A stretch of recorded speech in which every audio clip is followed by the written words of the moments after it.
주보에는 제가 다음 주 설교 본문을 한 주 넘어가서 기록을 해놨습니다. 여러분 물론 주보를 참고 안 하시죠? 갈라디아서 1장 6절 말씀입니다. 오늘 말씀은 갈라디아서 1장 6절에서 10절 말씀 같이 보겠습니다.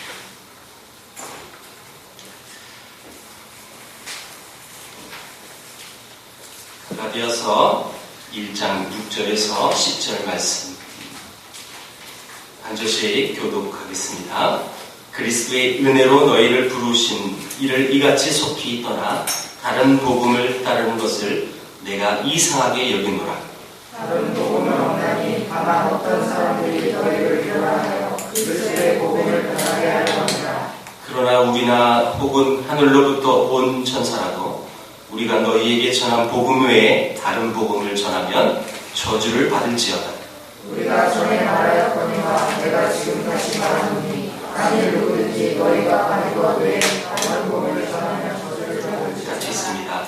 이제 내가 사람들에게 좋게 하랴 하나님께 좋게 하랴 사람들에게 기쁨을 구하랴 내가 지금까지 사람들의 기쁨을 구하였다면 그리스도의 종이 아니니라. 요 며칠 어젠가요? 그저께인가요? 뉴스에 보니까 1,000억 원대의 가짜 보급 시계를 밀수하다가 걸려서 나오는 장면을 보았습니다. 그래서 실제로 그게 진짜 브랜드라면 고급 시계로 어마어마하게 팔려야 되는데 그 가짜도 그 가짜인데요. 그걸 진짜처럼 그대로 모조해서 만들었는데 그 가짜도 40만 원이라고 하는 얘기를 듣고 깜짝 놀랐어요. 사람들은 이렇게 진짜 명품들, 감당하는 것들을 그대로 본따서 그래서 그걸 진짜인 양 파는 사람들, 그래서 속여서 자기의 입속을 채우려고 하는 그런 사기꾼들이 이 세상에는 정말 많습니다. 물론 그거 알면서도 사는 사람도 있고요. 그런 수요와 공급이 있으니까 다 맞는 거일 거예요. 사실은 오늘 우리가 보았던 이 본문은 진짜가 아닌 그 진짜를 모조한 모조품. 다른 말로는 전문용어로 이렇게 부르죠. 짝퉁이라고 하죠. 짝퉁. 그런 유사 제품들에 대한 경고라고 말할 수 있는 것입니다. 오늘 이 본문을 계속 보시면 계속 강조하는 한 단어가 있는데 그 단어는 다른 복음이라고 합니다. 여러분 다른 복음이 강조된다는 것은 진짜 복음이 있다는 거죠. 그리스도의 복음. 그리스도의 복음과 다른 복음을 비교하는 거예요. 그래서 이 계속 다른 복음이란 말이 계속 나오게 되어 있습니다. 여러분 왜 이 갈라디아 교회를 향하여 바울은 왜 그들을 향하여 왜 이상할까? 이렇게 이런 반문할까요? 6절 한번 보세요. 이 6절의 첫 마디가 이거예요. 그리스도의 은혜로 너희를 부르신 이를 이같이 속히 떠나 다른 복음을 따르는 것을 내가 이상하게 여긴다. 지금 그리스도의 복음이 분명히 갈라디아 교회에 왔는데요. 그런데 그 그리스도의 복음에서 속히 떠나가지고 다른 복음으로 따르는 것을 내가 보니까 너무 이상하다는 거예요. 여러분 이상하다, 이상히 여긴다 이 말은요. 내가 들은 소문이 믿기가 어려울 정도로 정말 믿겨지지 않을 정도로 이상한 일이다 라는 표현이고 그들이 그리스도의 복음에서 속히 떠났다. 이 떠났다는 이 단어는 마치 이런 군인이 부대를 지키지 않고 탈영하는 모습이 요 단어예요. 여러분 요 시대는요 군인이 탈영하면 어떻게 될까요? 직결 사형입니다. 우리나라는 민주주의 국가라 여러분 탈영해도 즉각 사형은 안 시켜요. 물론 이제 저번처럼 뭐 총기를 들고 또 수류탄 들고 나가면 교전이 벌어지면 할 수 없이 죽이는 경우도 많죠. 그러나 생포했다면 그 사람 죽이지 않아요. 사실 여러분 떠났다라는 이 단어가 그런 용도로 썼던 단어인데 이 상황 속에 지금 바울은 썼다는 것입니다. 다시 말하면 바른 복음을 따르는 것은 주님을 떠나 멸망길로 떠났다는 뜻입니다. 다시 말하면 또 배반이라고 말할 수 있죠. 더는 그들은 그리스도인이라고 말할 수 없는 그런 대상들이 된다는 것입니다. 그래서 오늘 이 말씀에서 말하는 복음과 다른 복음의 문제는 신앙 색깔의 정도의 차원을 얘기하는 게 아니라 이거는 이런 본질적인 문제를 언급하고 있는 거예요. 본질. 여러분 주일날 요한계시록 강의할 때는 제가 이런 말씀을 드렸어요. 그들이 신앙의 색깔이 어떻느냐, 진짜 신앙의 색깔을 어떻게 가져야 되냐, 이런 부분을 얘기했다면 오늘 이 부분에 나오는 이 모습은요, 본질적인 문제를 언급하고 있다는 거예요. 자, 그러면 복음과 다른 복음인데요. 복음과 다른 복음을 구별하는 방법은 뭘까요? 우리가 상식적으로 대답할 수 있는 것들이 많죠. 그런데 오늘 본문에서 찾아보세요. 여러분 그게 6절에 나와요. 그리스도의 은혜로 너희를 부르신 이를. 자, 여러분 그럼 우리는 여러분 그리스도께서 불러줬는데 뭘로 불러줬다는 거예요? 이 말대로 은혜로 우리를 불러줬다는 거예요. 여러분 이게 오늘 본문의 키포인트예요. 우리는 어떤 대상이냐? 은혜로 불러주신 대상이에요. 자, 그러면 제가 분명히 이 앞에 무슨 전제를 뒀느냐 하면 복음과 다른 복음의 구분을 어떻게 하느냐라고 말했어요. 그러면 진짜 복음을 받은 사람은 뭘로 불렀다고요? 은혜로 불렀다는 거예요. 그러면 다른 복음으로 다른 복음을 갖고 있는 사람들은 그 은혜로 불러주신 게 아니라는 뜻이에요. 이렇게 구분할 수 있다는 거죠. 그래서 오늘 이 본문을 전체적으로 윤곽을 쫙 보이기 위해선 우리는 은혜로 불러주신 대상이구나. 그게 복음이에요. 자, 그래서 신앙에서 이 은혜를 빼버리면 우리 신앙의 이런 뿌리조차도 송두리째 뽑힐 수 있는 거예요. 이 본질적인 문제라고 얘기했어요. 그렇죠? 본질의 차원이에요. 우리가 이 신앙의 은혜를 빼버리면 완전히 무너지는 거예요. 지금 이 갈라디아 상황이 어떤 상황이에요? 이 갈라디아 교인들은 그 은혜로 부름을 받았고 그 은혜로 살았는데 그들에게 다른 복음이 왔어요. 그거는 아니다. 은혜로 구원받는 게 아니라 그들이 할례와 율법, 관습 이런 것들이 함께 있어야 그래야 너희들이 온전한 구원을 받을 수 있다. 그러니까 여러분 은혜가 배제되고 다른 것이 왔다는 거예요. 그래서 그들은 우리는 은혜로만 구원을 받습니다. 은혜로만 삽니다. 이렇게 하는 이 이야기를 그들은 부정할 수밖에 없는 것이죠. 여러분 지난 우리 일일 부흥회 때 호주에서 유현석 목사님 오셔서 말씀 전하셨던 말씀 기억합니까? 마태복음 천국 비유 얘기했어요. 포도원 품꾼 비유. 새벽부터 나와 일한 사람과 정오부터 일한 사람과 오후부터 일한 사람은 여러분 나중에 품삯을 받았는데 똑같이 한 데나리온을 받습니다. 여러분 그때 여러분 많이 일한 사람은 원망하죠. 왜 우리는 남들보다 더 많이 일했는데 왜 우린 더 줘야 되는 거 아닙니까? 왜 우리는 한 데나리온밖에 안 줍니까? 그때 이 주인의 대답은 무엇이었습니까? 내가 한 데나리온을 주기로 약속을 너랑 맺었다. 여러분 이게 포인트죠. 그리고 그들은 모두 다 외에 없이 여러분 뭐 하는 자들이 했느냐면 놀고 있던 사람들이었습니다. 놀고 있던 사람들을 내가 너를 불러서 우리 포도원에 일하게 만들고 그리고 너를 불러올 때 내가 한 데나리온 주기로 약속했다.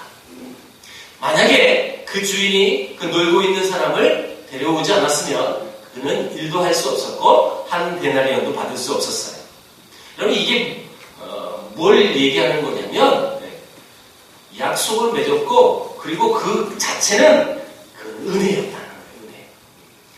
내가 불러서 일하겠고, 그리고 네가 일해서 그에 마땅한 보수를 받은 한 데나리온 받는 건 마땅한 거다. 그건 은혜다. 근데 그들은 그 은혜를 몰라요. 안 불러줬으면 일도 못했을 텐데 그런 건 상관없어요. 나는 저보다 더 일찍 와서 일했는데, 여기에 대한 포커스를 두죠. 그때 여러분 윤 목사님 뭐라고 했어요? 이게 보상심이다.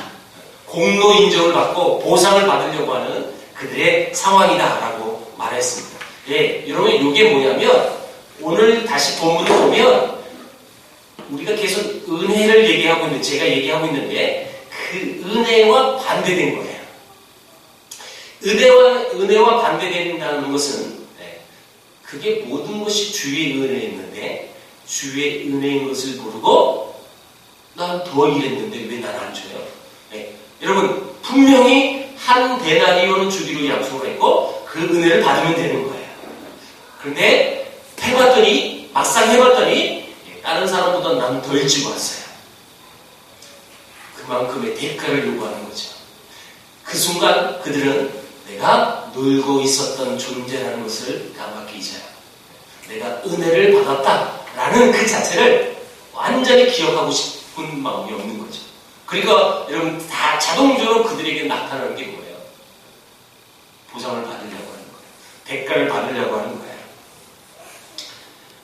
여러분 이게 성경 속에서 나오는 하나의 비유인데, 여러분 이 비유가 그 비유로만 그쳤을까요? 우리들에게도 그런 게 있다는 거예요. 내가 저 사람보다 더 일했는데, 내가 저 사람보다 더 많이 헌금도 했는데, 내가 저 사람보다 더 신경도 많이 썼는데, 근데 왜 돌아오면 나는 왜 이것뿐이지? 이런 마음들. 이 갈라디아에서 여러분 유대주의라는 것으로 그들은 나타나서 계명을 지키는 것이 일종의 공로와 또 보상과 대가로 작용하는 것입니다. 이게 여러분 얼마나 심각한 문제인가 하면 이런 상황을 바울은 그 다음에 풀어줬어요. 7절부터 쭉 볼 건데요. 먼저 7절을 읽어봅니다. 7절 시작. 다른 복음은 없나니 다만 어떤 사람들이 너희를 교란하여 그리스도의 복음을 변하게 하려. 교란한다라는 이 말은요, 생각을 흔들어 놓는다, 선동한다라는 뜻입니다. 그 목적은 이 복음을 변질시키려는 목적을 두는 거죠. 뭘 해야만 한다는 주장을 통해서 순수한 이 복음에 또 다른 물을 타려고 하는 거예요.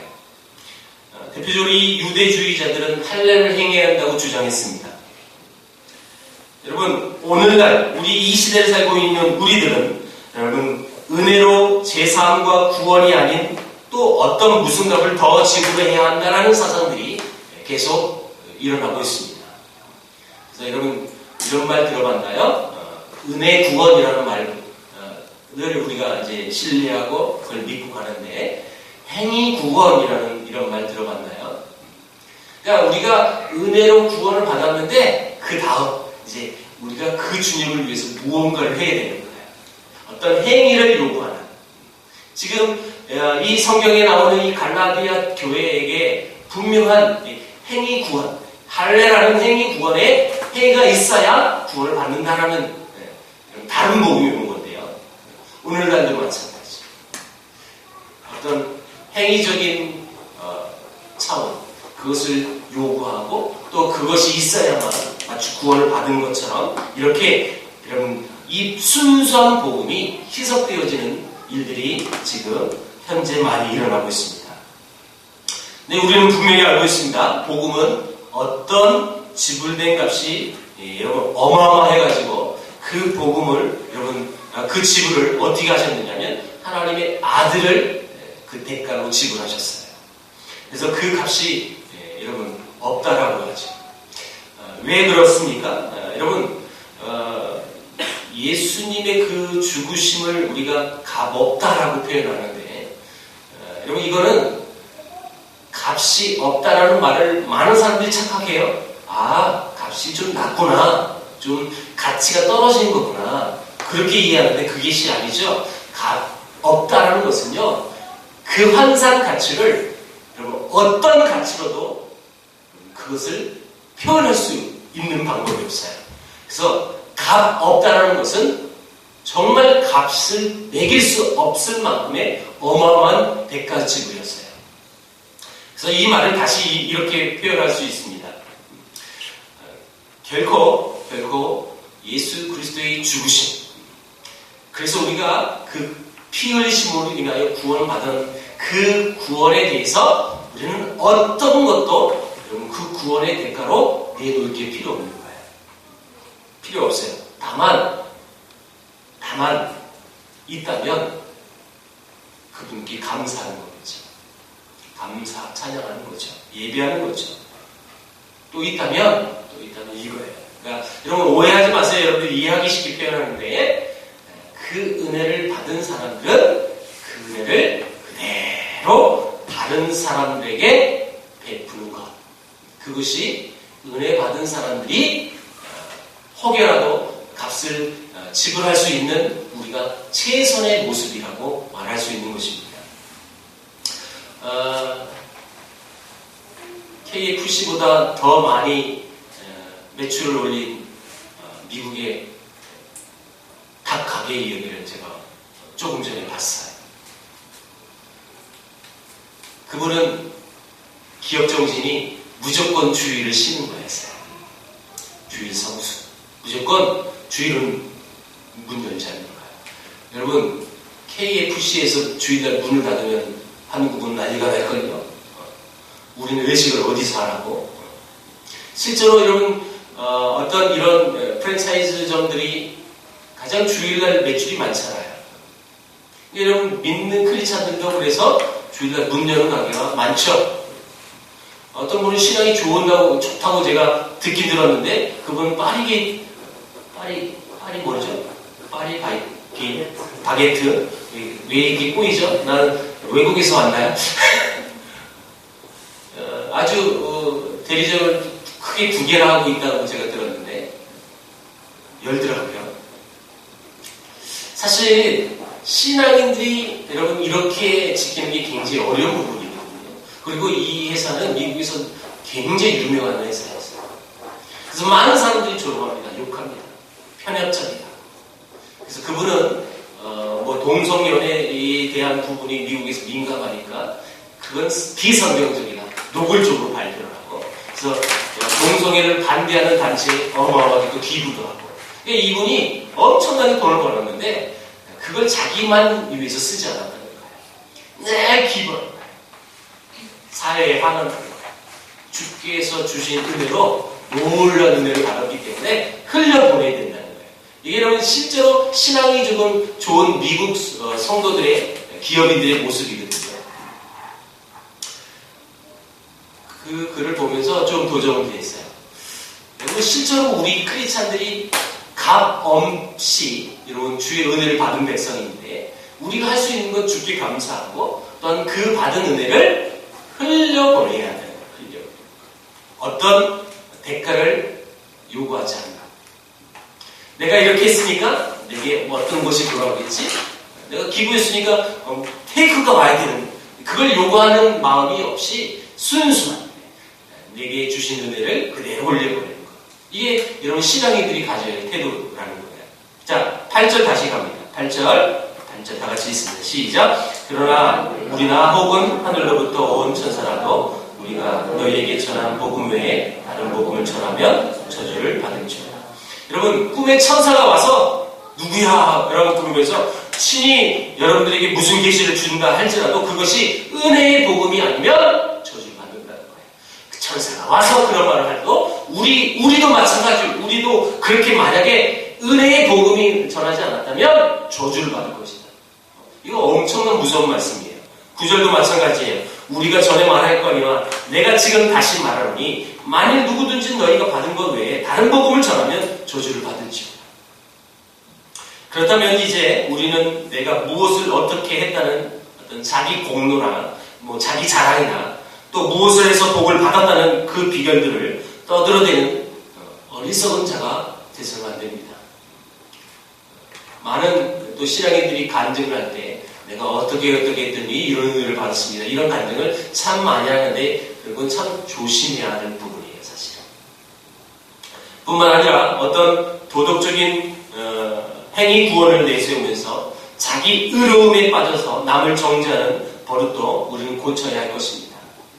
나는 그렇게 은혜를 받은 백성인데도 불구하고 그 모든 이제 남을 보는 잣대가요, 완전히 도덕적인 잣대만 갖다 대서 저 사람은 이게 성경에 어긋나는데 저건 아닌데 이렇게 많은 성도들이 또 이런 모습을 살죠. 자기는 보지 못하고 남은 너무너무 거룩한 잣대로 비춰보는. 그래서 그 비춰보니까 여러분 허물들이 다 드러나잖아요.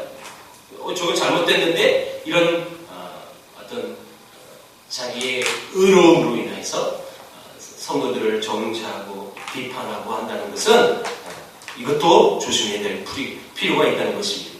정말 우리가 주의할 것은 자기 성화에 별로 관심이 없는 것이 아니라 많은 사람들이 다른 사람의 성화를 굉장히 관심을 두는데 그러지 마시고 여러분들의 성화를 봐야 돼요. 나는 정말 주님을 닮아가고 있느냐, 이것에 관심을 둬야지 다른 사람에게 유별나게 관심을 가질 필요가 없습니다. 그러면서 철저하게 은혜를 우리는 고백해야 합니다. 그리고 그 은혜에 따른 삶의 변화가 나타나는 삶을 살아가야 한다는 것입니다. 여러분들의 삶의 현장에서 은혜가 아닌 비은혜의 율법주의가 여러분 침범하고 있다면 여러분 그 일들이 벌어지지 않도록 여러분들이 의의 병기가 돼서 그것들을 다 막으셔야 돼요. 그 복음, 은혜와 관련 없는 복음이 여러분 전파된다면 이건 엄청나게 무서운 거예요. 우리가 그것들을 다 걸를 수 있는 사람들이 되어야 한다는 것입니다. 그러기 위해서 이 은혜의 복음으로 온 교회와 성도들이 충만해야 하는 것이죠. 나의 삶의 근거를 예수님이라고 고백하는 겸손한 성도들이 날마다 늘어간다면 우리 한국교회는 더 이상 비관적이지 않고 더 희망적일 것입니다. 여러분, 그렇게 되기 위해서 우리가 무엇을 해야 하느냐? 사실 여러분, 다른 복음, 다른 종교, 사이비, 이단 이런 것들의 공통점이 뭐냐면 우리와 다른 것이 있다면 우리는 주님 앞에, 하나님 앞에 기도를 하는 사람들이라고 말을 할 수 있다면 그들은 주문을 하는 사람들입니다. 대표적으로 남녀호랭교교라는 이 종교는 남녀호랭교교를 계속 무한히 반복하는 종교입니다. 근데 그 주문이 어떤 뜻인지도 모르고 그냥 하는 거예요. 그냥 기계적으로 하는 거예요. 기계적으로. 그렇게 기계적으로 수행을 하면 어떤 기계적인 힘이 생겨서 뭐가 나타난다는 거지. 그런데 우리 기독교는 그런 주문이 없습니다. 대신 하나님 앞에 기도하는데 그 기도는 이런 인격적으로 하나님과 대화를 하는 거죠. 인격적으로. 그러니까 그냥 무작정 하는 것도 아니고 인격 대 인격대로 말하는 거예요. 그래서 여러분 기도를 할 때 우리의 상황들을 하나님께 말씀드리죠. 이런 상황. 하나님 또 치료도 해주시고 인도해 주시고 알게 해주시고 그래서 모든 상황들을 정황들을 앞에 낱낱이 처지를 설명합니다. 그리고 주님 앞에 간구하죠. 뿐만 아니라 하나님도 우리에게 설명하시죠. 야, 왜 누구에게 복을 주고 누구에게 벌을 내는지 너 아니? 하나님이 하신 말씀이에요. 내가 그 녀석을 몇 번을 참고 경고하고 했는데 그럼 내가 참다 못해 정신 차리고 한 대 때렸더니 그놈이 이제 맨날 하나님 날 때리는 하나님이라고 그런 말만 한다더라.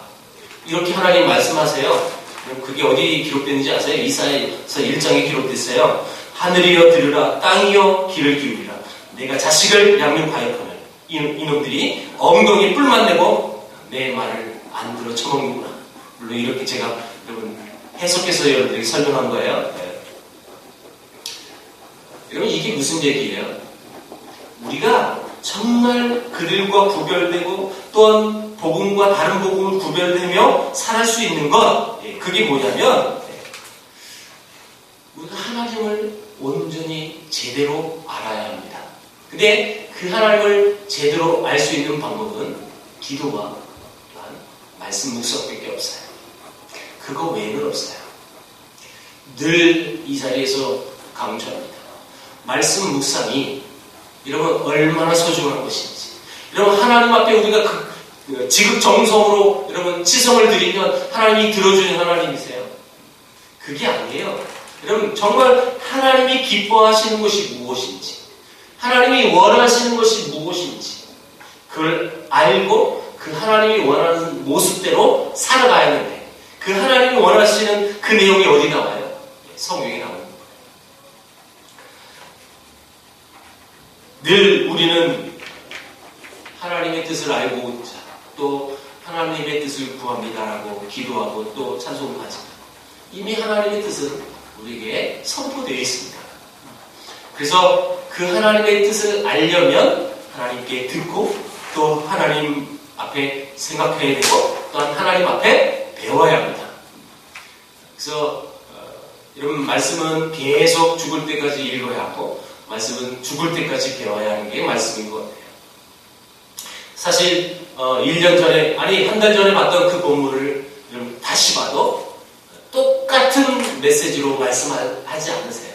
또 다른 내용들이 또 다른 비밀들이 알게 되는 그 상황들을 보게 되면 무던히 하나님의 말씀을 읽어야 되고 무던히 하나님의 말씀을 연구해야 된다. 이런 생각은 늘 합니다. 이제 마지막 10절인데요. 10절 우리 한번 다 같이 읽어봅니다. 10절 시작. 내가 사람들에게 좋게 하랴 하나님께 좋게 하랴 사람들에게 기쁨을 구하랴 내가 지금까지 사람들의 기쁨을 구하였다면 그리스도의 종이 아니니라. 많은 사람들이 이 구절을 많이 착각을 하죠. 또 잘못 씁니다. 교회 분쟁이 일어나고 막 다툼이 일어날 때 대부분 이렇게 얘기하죠.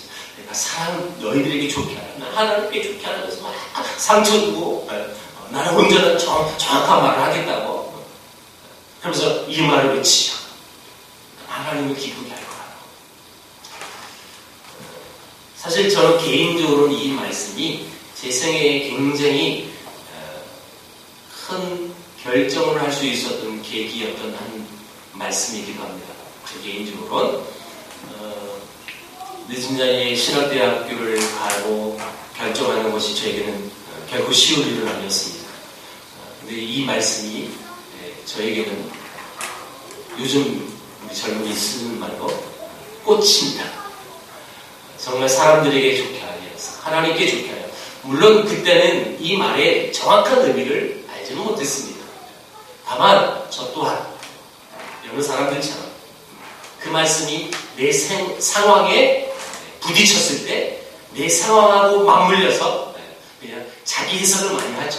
성경 지식이 쉽지 않으니까. 저 또한 이렇게 해석했어요.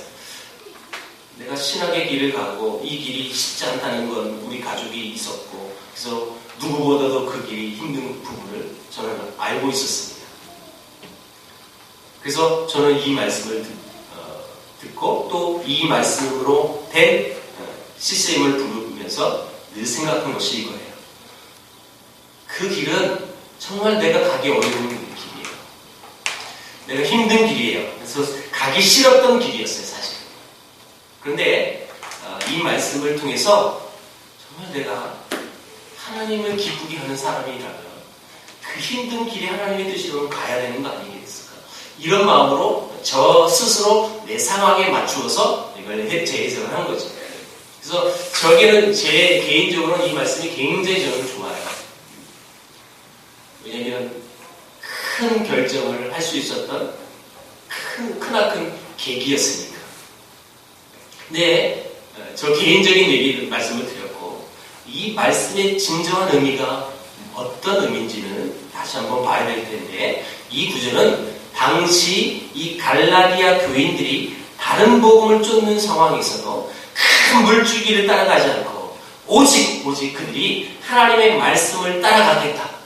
대사와 여러 분위기 모든 것을 따라가는 것이 아니라 오직 우리는 하나님의 말씀을 따라야 되겠다라는 그 의지를 여러분 바울이 가지고 그들을 향하여 쓴 글이에요. 정말 우리가 모든 대세의 분위기 자체가 저기를 가야 되는 거예요. 근데 이제 우리는 오직 하나님의 말씀만 쫓겠다. 내가 사람에게 쫓겠다. 오직 하나님의 말씀만 쫓는 사람이 되겠다.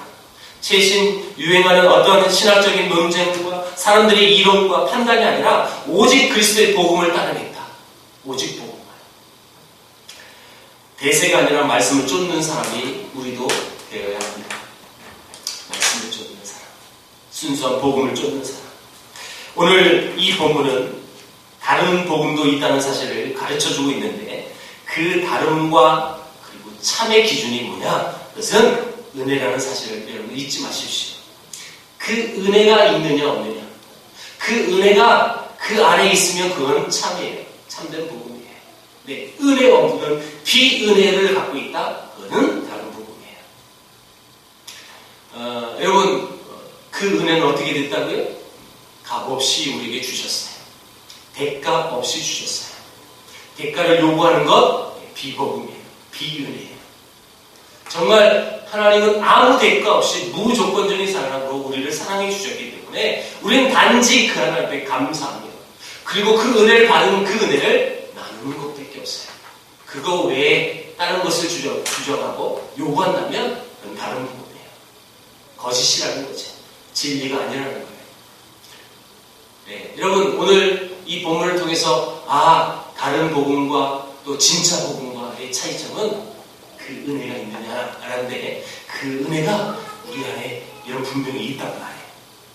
여러분 그 은혜를 여러분 소멸하지 않도록 우리는 노력해야 돼요. 그 노력을 하기 위하여 제가 두 가지 방법을 말씀드린 거예요. 우리가 늘 신앙인들이 죽을 때까지 추구해야 하는 삶, 기도와 말씀 묵상하는 것. 그거 외에 없어요. 그 은혜를 붙들기 위해선 늘 그 주님을 바라봐야 하는 거죠. 그 주님 보지 않으면 우리 아까 지사님도 고백했듯이 두려워지는 거예요. 어려워지는 거죠. 왜요? 은혜가 내 안에 없으니까. 은혜가 없으면 다른 게 내 마음을 사로잡는 거죠. 사로잡으면 어떻게 돼요? 네. 여러분 주의 백성이 주의 은혜가 없는데 당연히 불안해질 수밖에 없는 거고 또한 힘이에요. 나의 앞의 삶이 나의 장래가 힘해질 수밖에 없어요. 근데 은혜로 가득 차보세요. 은혜로 가득 차면 어떤 난관도 여러분 은혜가 가득 차 있는 그 순간만큼은 결코 두려움지 않아요. 여러분 믿음의 선배들이 이 곳곳에서 죽음의 위기 앞에서도 그 신앙을 지켜나갑니까? 그 안에 은혜가 가득 찬 거예요. 그 은혜로 그것이 다 여러분 넉넉히 이겨낼 수 있었다는 거죠. 오늘 다시 한번 주의 은혜를 생각해 봅시다. 정말 주의 은혜가 뭘까요? 주의 은혜는 우리는 죽어야 돼요. 죽어야 되는데 아무 대가 없이 우리를 사랑하셨다. 그 하나님의 은혜였습니다. 여러분 이 은혜가 우리 안에 날마다 여러분 끊이지 않고 계속 회복되면서 그 은혜로 가득 차는 저와 여러분에게 주의 이름으로 축원드립니다. 기도하겠습니다. 하나님 감사합니다. 주의 은혜 없이는 우리가 살 수 없음을 다시 한번 고백합니다. 주님